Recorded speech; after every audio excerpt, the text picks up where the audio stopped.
Berikutnya mohon dijelaskan makna Quran surat Al-Anfal ayat 24 dan juga An-Nur ayat 21. Ini saya bacakan dulu ya, ayatnya. Ya ayyuhalladzina amanu stajibu lillahi walir rasuli idza ta'akum lima yuhyikum wa'lamu annallaha yahulu bainal mar'i wa qalbihi wa annahu ilaihi tuhsyarun. Hai orang-orang yang beriman, penuhilah seruan Allah dan seruan Rasul apabila Rasul menyeru kamu kepada suatu yang memberi kehidupan kepada kamu. Dan ketahuilah bahwa sesungguhnya Allah membatasi antara manusia dan hatinya, dan sesungguhnya kepadanya lah kamu akan dikumpulkan. Kemudian surat An-Nur ayat 21. Ya ayyuhalladzina amanu la tattabi'u khutuwatis syaitan wa may yattabi' khutuwatis syaitani fa innahu ya'muru bil fakhsya'i wal munkar walaula fadlullahi 'alaikum wa rahmatuhu ma zaka minkum min ahadin abada walakinnallaha yuzakki man yasha wallahu sami'un alim. Hai orang-orang yang beriman, janganlah kamu mengikuti langkah-langkah setan. Barang siapa yang mengikuti langkah-langkah setan, maka sesungguhnya setan itu menyuruh mengerjakan perbuatan yang keji dan yang mungkar. Sekiranya tidaklah karena kurnia Allah dan rahmatnya kepada kamu sekalian, niscaya tidak seorang pun dari kamu bersih dari perbuatan-perbuatan keji dan mungkar itu selama-lamanya. Tetapi Allah membersihkan siapa yang dikehendakinya, dan Allah Maha mendengar lagi Maha mengetahui. Pertanyaan, mohon dijelaskan makna surat Al-Anfal ayat 24, Allah membatasi antara manusia dan hatinya, dan surat An-Nur ayat 21 di dalam kalimat sekiranya tidak karena karunia Allah dan rahmatnya kepadamu, niscaya tidak seorang pun dari kamu suci atau bersih selama-lamanya. Yang pertama, ya, Quran surat Al-Anfal ayat 24 itu, siapa yang diseru oleh Allah dalam ayat itu? Ya, ayat itu khusus ditujukan kepada hamba Allah yang beriman. Ya ayyuhalladzina amanu. Maka perhatikan betul ya, kalau kita mengaku beriman kepada Allah, perhatikan betul. Salah satunya melalui ayat ini Allah sedang menyeru kita. Allah sedang menyeru kita, maka fa'ar'ilaha sam'aka. Kalau ada redaksi-redaksi dengan bunyi ya ayyuhalladzina amanu, kalau memang mengaku di hati ini ada iman, fa'ar'ilaha sam'aka, ya, pasang pendengaran baik-baik. Artinya kita diminta untuk mentadaburi, untuk memperhatikan dengan serius. Bukan berarti ayat-ayat yang lain tidak serius. Di ayat ini, wong ini seruannya ya ayyuhalladzina amanu, kita mengaku beriman kok tidak memperhatikan, kan jadi aneh. Ngaku iman diseru oleh Allah dengan penuh kelembutan, ya ayyuhalladzina amanu, kok acuh tak acuh, dengar namun pura-pura tidak dengar, ya, ini kan jadi aneh. Nah, kenapa kita diminta untuk memperhatikan, memasang pendengaran di setiap Allah menggunakan redaksi ya ayyuhalladzina amanu? Karena sesudah redaksi ini biasanya akan ada kebaikan, yang mana kita diperintah untuk menunaikan kebaikan itu, atau biasanya akan ada keburukan yang mana kita dilarang mengerjakan keburukan itu. Ya, ternyata isinya setelah ya ayyuhalladzina amanu perintah tentang kebaikan. Tentang apa itu? Ya ayyuhalladzina amanu stajibu lillahi walir rasuli idza da'akum lima yuhyikum. Kalau kamu ngaku beriman kepada Allah, bersegera, jangan ditunda-tunda, mau bersegera gendang gitu. Ya. Kalau memang betul-betul ngaku iman, hatimu merasa ada iman kepada Allah, maka segera, jangan pikir panjang, jangan nunggu besok gitu. Segera. Istijabatu da'watillah wa da'wati rasulillah, itu salah satu sikap hamba Allah yang beriman, yaitu istijabah, bersegera dalam menjawab seruan Allah dan seruan Rasul. Kenapa? Karena Rasulullah itu menyeru kita pada sesuatu yang bisa memberikan kita kehidupan yang sesungguhnya, yaitu nanti di kampung akhirat. Rasulullah itu menyeru kita pada sesuatu yang bisa memberikan kita kehidupan yang sesungguhnya kelak, yaitu di kampung akhirat.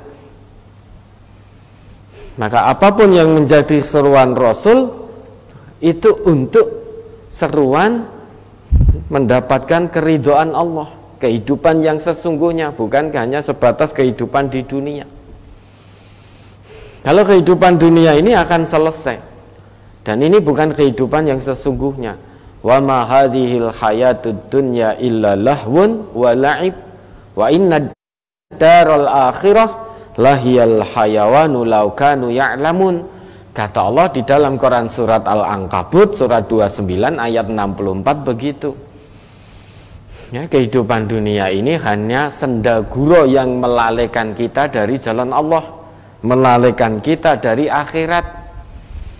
Dan kehidupan dunia ini hanya sebatas permainan yang akan segera berakhir, permainan tersebut. Ya, adapun kehidupan yang sesungguhnya adalah nanti, wa inna daral akhirah lahiyal hayawan law kanu ya'lamun.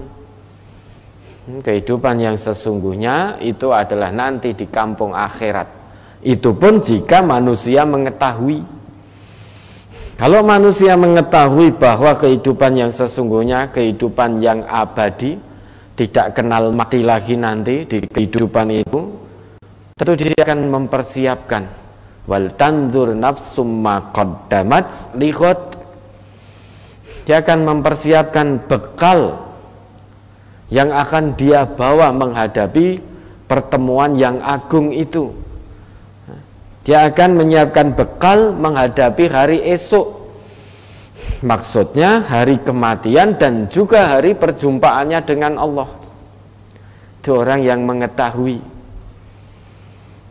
Nah, jadi kehidupan yang sesungguhnya kelaklah, sebaik-baik bekal adalah takwa menurut Allah. Wa tazawwadu fa inna khairaz zadit taqwa. Jadi sebaik-baik bekal adalah takwa, bukan harta, bukan kekayaan dunia, bukan. Nanti harta, dinar, dirham maupun kekayaan dunia lainnya, apapun itu wujudnya, di kehidupan yang sesungguhnya sudah tidak berlaku. Maka bagaimana harta yang Allah titipkan kita gunakan untuk meraih ketakwaan kita di hadapan Allah. Nah, sebaik-baik bekal menurut Allah takwa. Bagaimana dengan usia yang Allah berikan kita gunakan meraih takwa. Ilmu yang Allah titipkan kita gunakan meraih takwa Allah. Kesehatan yang Allah berikan kita gunakan untuk meraih takwa Allah. Pekerjaan, pangkat, jabatan, kedudukan, keluarga, ya, kekayaan dunia yang Allah titipkan sebagai amanah ilahiyah, bagaimana kita gunakan untuk meraih ketakwaan di hadapan Allah. Kenapa kita diperintah oleh Allah untuk bersegera memenuhi seruan Allah dan Rasul? Ya, karena hidup dunia ini akan berakhir. Nah, cepat atau lambat, namun itu pasti. Kehidupan dunia akan berakhir. Akan hancur semuanya kehidupan dunia dengan segala kesenangannya. Maka jangan fokuskan untuk dunia, fokus untuk akhirat. Bagaimana gunakan duniamu untuk meraih akhiratmu. Dunia ini akan berakhir dan kita pun akan meninggalkan dunia, cepat atau lambat, namun yang jelas sebentar lagi nyawa kita akan berada di kerongkongan, alias kita akan mati. Kalau sudah mati, apa yang akan kita bawa? Harta akan kita tinggal, anak keturunan, kerabat, saudara kita tinggal. Yang kita bawa adalah amal. Ya. Nah, kita diperintah oleh Allah untuk bersegera memenuhi seruan Rasul guna meraih kehidupan, kebahagiaan yang abadi di kehidupan yang sesungguhnya. Maka jangan turuti keinginan duniamu. Wa'lamu annallaha yahulu bainal mar'i wa qalbih. Karena keinginan manusia dengan hatinya itu dibatasi oleh Allah. Maksudnya bagaimana? Tidak semua keinginan kita itu bisa tercapai, bisa terwujud. Kita menginginkan ini, belum tentu keinginan kita akan tercapai. Setiap hari, ya, mari kita rasakan berapa banyak keinginan yang kita punya. Misalkan kita punya anak, kita ingin anak sekolah di universitas A. Belum tentu itu akan terwujud. Kita ingin melamar pekerjaan di tempat A atau B. Ternyata Allah melihat kalau kita diterima di tempat itu, kita akan jadi sombong, tidak baik bagi dunia dan akhirat kita. Maka keinginan kita tidak semuanya diwujudkan oleh Allah. Setiap hari kita ini punya banyak keinginan. Manusia mengikuti hawa nafsunya selalu punya banyak keinginan. Sehingga untuk meraih keinginannya itu, mewujudkan keinginannya, banyak manusia yang menempuh cara-cara haram, cara-cara yang tidak diridhai oleh Allah dan Rasulnya, hanya untuk mewujudkan keinginannya. Sehingga banyak yang korupsi, banyak yang merampok, banyak yang ini, itu, dan lain sebagainya. Jadi keinginan manusia itu dengan hatinya dibatasi. Tidak semua keinginan harus terwujud. Maka oleh sebab itu jangan terlalu mengikuti keinginan dunia. Pengen ini, pengen itu, pengen ini, pengen itu. Kalau itu tujuannya, sekali tidak terwujud akan kecewa, hingga pada akhirnya akan suudzon kepada Allah, nyalah-nyalahkan Allah. Nah, kita manusia, keinginan kita selalu ingin sehat. Ternyata Allah uji kita dengan sakit. Dengan sakit itu Allah hendak mengangkat derajat kita tinggi-tinggi, menggugurkan dosa-dosa kita. Nah, ternyata dari sisi kesehatan saja, kita manusia ingin sehat. Namun terkadang Allah uji kita dengan sakit. Bukan berarti Allah tidak sayang kita, justru Allah sayang, hendak gugurkan dosa-dosa kita melalui sakit itu. Nah, itu maksud dari Allah membatasi manusia dengan hatinya. Tidak semua keinginan manusia terwujud. Maka keinginan harus dilandaskan pada apa yang menjadi aturan Allah dan Rasul. Sekalipun kita punya keinginan, namun kalau itu tidak sesuai dengan petunjuk Allah dan Rasulullah, ya sudah, pendam keinginan itu, jangan diwujudkan. Karena kalau kita mewujudkan itu, berarti kita mengikuti langkah setan. Ya. Kita punya keinginan, ternyata keinginan itu tidak sesuai dengan perintah Allah dan Rasul. Namun saking inginnya mewujudkan apa yang menjadi keinginan kita, kita tabrak rambu-rambu agama. Kita terjang larangan Allah, larangan Rasulullah. Kita tinggalkan Allah dan Rasul sehingga mengikuti setan. Padahal kita ngaku sebagai hamba Allah yang beriman. Hati-hati, setan itu punya banyak langkah, 1001 langkah, 1001 cara menjerumuskan manusia, termasuk hamba Allah yang beriman, dari jalan yang Allah ridhoi, dari tuntunan Rasulullah. Makanya di An-Nur 21 Allah pesankan, mukhatabnya itu juga hamba Allah yang beriman. La tattabi'u khutuwatis syaiton, jangan kamu ikuti langkah-langkah setan.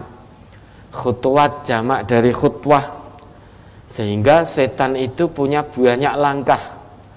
Pakai langkah pertama gagal, setan tidak putus asa, pakai langkah kedua, ketiga, keempat, kelima, dan seterusnya, sampai hamba itu tergelincir atau sampai setan itu putus asa. Karena dengan semua langkah yang sudah dikerahkan dari depan, belakang, kanan, kiri, hamba itu tidak bisa terbujuk oleh rayuan setan yang menyesatkan, maka setannya putus asa.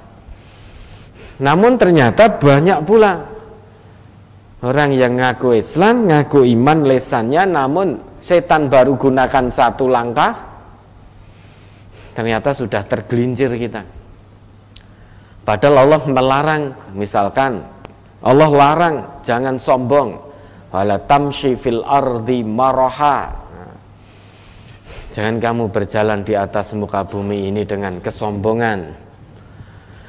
Di ayat lain Allah tegaskan, Allah tidak menyukai orang yang sombong lagi membanggakan diri. Setannya pinter.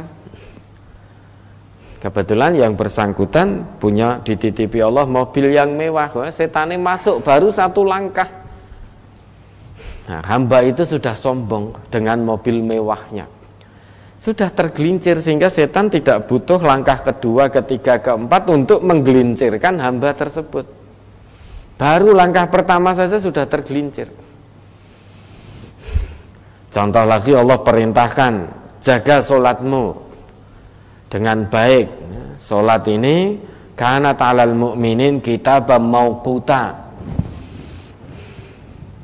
waktunya sudah ditentukan. Digoda oleh setan, tawaran pekerjaan yang menggiurkan sampai waktu sholat habis, baru langkah pertama itu sudah banyak manusia yang ngaku beriman kepada Allah tergelincir, hilang waktunya, baru satu langkah. Maka la tattabi'u khutuwatis syaitan, wa may yattabi' khutuwatis syaitan fa innahu ya'muru bil fahsya'i wal munkar. Kenapa kita dilarang oleh Allah mengikuti apapun yang menjadi langkah setan? Ya, karena setan itu senantiasa mengajak manusia untuk berbuat fahsya dan mungkar, dua bentuk kemaksiatan kepada Allah, fahsya dan mungkar. Maka kalau manusia mengikuti langkah setan, selamanya dia tidak akan bisa terlepas dari perbuatan keji, perbuatan fahsya maupun perbuatan mungkar. Karena baik fahsya maupun mungkar hakikatnya itu bisikan setan.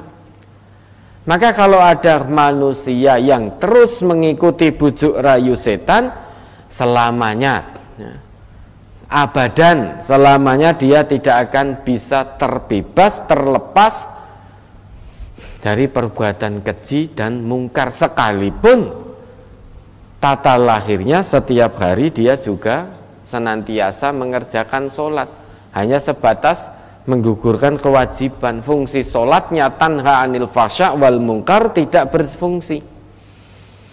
Lah maka walaula fadlullah wa rahmatihi ma zaka minkum min ahadin abada. Kalau bukan karena rahmat Allah dan kurnianya, niscaya manusia itu tidak akan bisa bersih dari perbuatan fahsya maupun mungkar itu selama-lamanya. Maka Allah turunkan rahmatnya dengan menurunkan Al-Quran, kemudian mengutus di tiap-tiap umat seorang Rasul, ya, termasuk kita, umatnya Nabi Muhammad. Dengan Allah turunkan, Allah utus Rasulullah, kemudian dengan diutusnya Rasul dengan membawa Al-Quran, kemudian Rasul mengajarkan kepada kita, itu termasuk salah satu rahmat atau nikmat terbesar dari Allah bagi hamba-hamba Allah yang beriman, sehingga tidak lagi mengikuti langkah setan, namun mengikuti langkah-langkah yang ditunjukkan oleh Allah dan juga Rasulullah. Dengan begitu hati kita, jiwa kita menjadi suci, karena Allah menghendaki akan menyucikan jiwa siapapun yang Allah kehendaki. Caranya bagaimana? Allah turunkan pedoman, kemudian Allah utus di tiap-tiap umat seorang Rasul. Nah, dalam hal ini kita sebagai umatnya Nabi Muhammad, kata Allah, laqad mannallahu 'alal mu'minina idz ba'atsa fihim rasulan min anfusihim yatlu 'alaihim ayatihi wa yuzakkihim wa yu'allimuhumul kitaba wal hikmah wa in kanu min qablu lafi dhalalim mubin. Diingat kembali Quran surat Ali Imran ayat 164. Surat Ali Imran surat 3 ayat 164. Laqad mannallahu 'alal mu'minina idz ba'atsa fihim rasulan min anfusihim yatlu 'alaihim ayatihi wa yuzakkihim wa yu'allimuhumul kitaba wal hikmah wa in kanu min qablu lafi dhalalim mubin.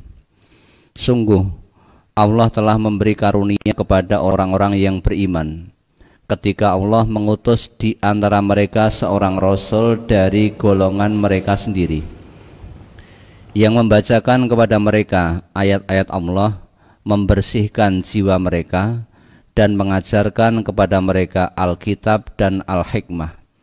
Dan sesungguhnya sebelum kedatangan Nabi itu, mereka adalah benar-benar berada dalam kesesatan yang nyata. Ya, laqad mannallah, ya, jadi anugerah terbesar dari Allah buat kita hamba-hamba Allah yang mengaku beriman, itu bukan materi dunia, bukan harta yang banyak, bukan anak-anak yang sukses, bukan keturunan yang sukses, bukan pangkat dan kedudukan yang tinggi, bukan status sosial masyarakat yang tinggi, bukan itu anugerah terbesar.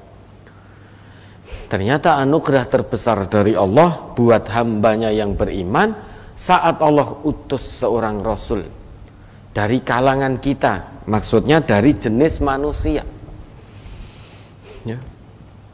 Tugas Rasul yang diutus oleh Allah ini membacakan ayat-ayat Allah, bukan hanya sekedar membacakan, tapi juga menjelaskan. Talayat telu tilawah. Beda dengan qara'a yaqra'u. Kalau qara'a yaqra'u hanya dengan baca. Maka ketika malaikat Jibril turun diutus oleh Allah untuk membawa wahyu kepada Nabi Muhammad, malaikat Jibril mengatakan kepada Nabi Muhammad, Iqra. Jawab Nabi, ma'ana biqari. Iqra ma'ana biqari.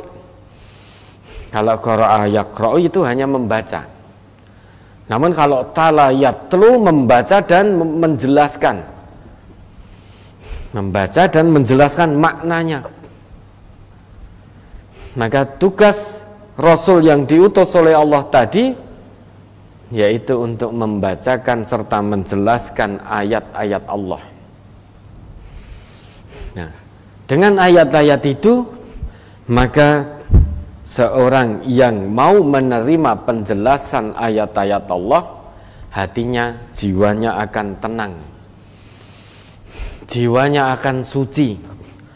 Sehingga jiwa ini untuk bisa suci tidak bisa tidak, harus mengikuti ayat-ayat Allah yang dibawa oleh Rasulullah dan diterang-terangkan oleh Rasulullah. Maka kalau ada orang yang ingin jiwanya suci, jiwanya selamat, bersih, jauh dari penyakit hati, kok tanpa Al-Quran? Tidak mungkin. Sudah tidak mungkin ya. Ada orang pengen hatinya bersih, tidak punya rasa, tidak punya penyakit hati, iri, dengki, serai, milik, sombong, takabur, dan lain sebagainya. Kok tanpa Al-Quran, tanpa sunnah, tuntunan Rasulullah? Tidak mungkin.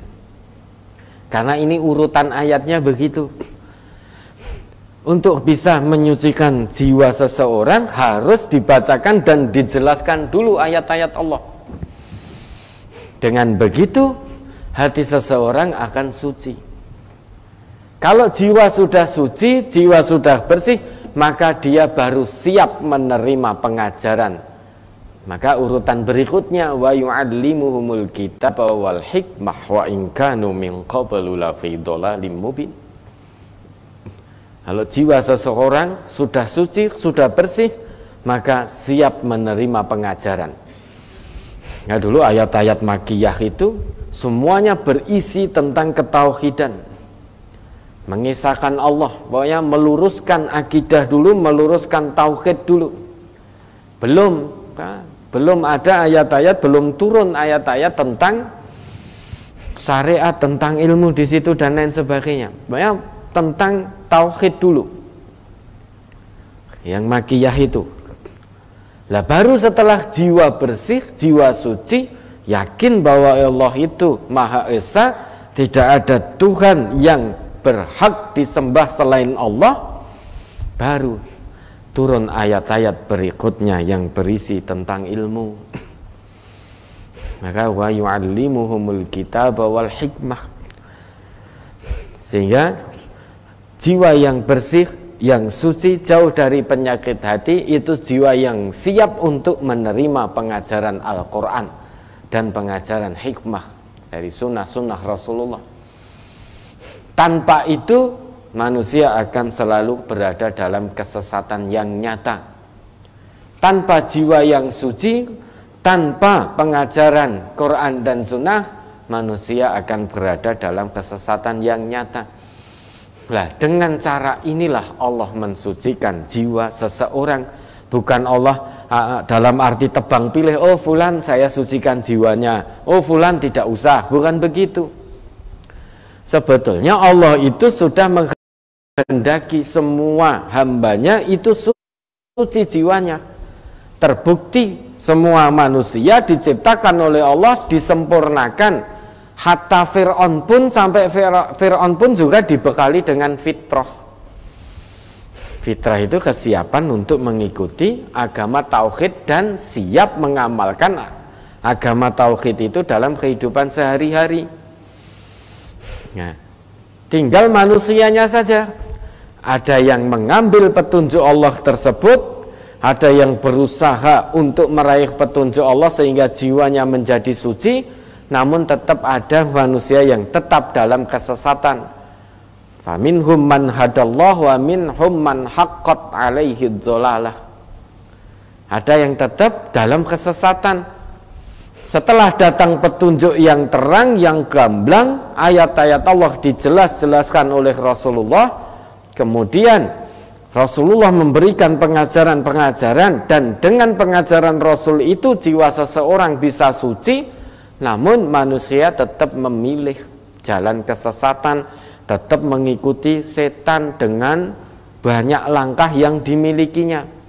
Maka selamanya kalau dia mengikuti langkah-langkah setan, selamanya dia tidak akan pernah terbebas dari perbuatan fahsya maupun kemungkaran. Ya. Namun kalau dia segera tersadar bahwa saya mengikuti langkah setan, saya tersesat dari jalan Allah, sedang kehidupan dunia ini sementara, kehidupan yang sesungguhnya adalah nanti setelah selesai kehidupan dunia ini. Maka dia segera sadar, masih diberi waktu oleh Allah, ditangguhkan ajalnya. Dia sekali mengikuti langkah setan, tidak langsung diadab oleh Allah, tidak langsung dimatikan oleh Allah, namun ditunda oleh Allah. diberi tangguh biar mikir mau berhenti tobat dari kemaksiatannya atau terus berfoya-foya dalam kemaksiatannya, sehingga diberi tangguh. Nah, kalau dia bisa sadar mikir dengan tangguh yang Allah berikan, kemudian berhenti total, lantas tobat kembali kepada Allah, nah berarti dengan itu dia mengambil petunjuk dari Allah.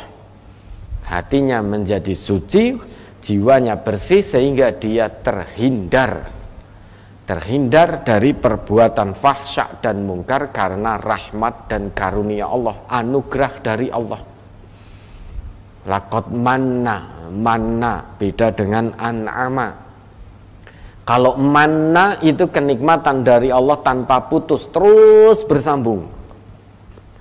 Tapi kalau an'ama kadang terputus. Kalau manna sudah, itu kenikmatan tiada putus, anugerah terbesar. Maka anugerah Allah kepada nabinya itu tidak pernah terputus. Nun wal qalami wa ma yasturun ma anta bi ni'mati rabbika bimajnun wa inna laka la ajran ghairu mamnun. Itu anugerah tanpa putus itu. Kalau an'ama kadang terputus. Nah, ayat itu menggunakan manna, sehingga anugerah diutusnya Rasul dengan membacakan dan menjelaskan ayat-ayat Allah, dengan itu mensucikan jiwa manusia dan memberikan pengajaran kepada manusia sehingga manusia terbebas dari kesesatan. Itu anugerah yang tidak pernah terputus. Kalau ingin terlepas dari fahsya dan mungkar, maka jangan ikuti langkah setan, namun ikuti langkah-langkah yang ditunjukkan oleh Allah dan juga diajarkan oleh Rasulullah Sallallahu Alaihi Wasallam. Dengan itu berarti kita ada usaha untuk meraih petunjuk Allah. Berarti fitrah kita hidup, fitrah kita jalan dan berfungsi. Dengan itu Allah sucikan jiwa-jiwa.